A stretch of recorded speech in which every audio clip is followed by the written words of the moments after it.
So mga idol, tayo magpapalipad na naman ulit itong ating box kite. Itong pinagpaliparan ko nga mga idol, dito lang naman malapit sa aming bahay, doon lang banda sa mga pinagpuputol na mga nyog, so naging bakanting lote siya, so pwedeng pagpaliparan.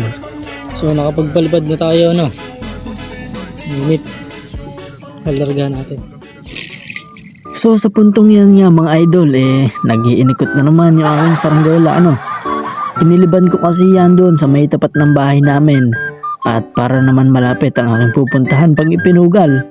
Nung pagpunta ko naman doon ay biglang lakas ng hangin, kaya namin naging ganyan at ikot talaga siya. Nagpatak na naman yung ating saranggola. Hanapin natin muna. Tapos matik a-adjust na naman tayo dyan.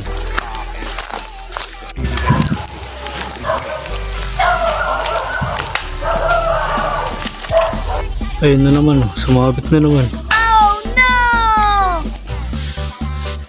Hindi pwedeng akitin, magbabali yung sanga. Syempre joke lang yun mga idol, sayang din kasi yan na lang yung nag-iisa kong saranggola, kung malaglag man ako dyan, okay lang, bangon na lang ulit ba? Babangon tayo.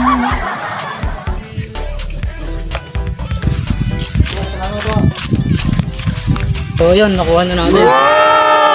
Inadyo pa natin to. Wala namang problemang nasira dito.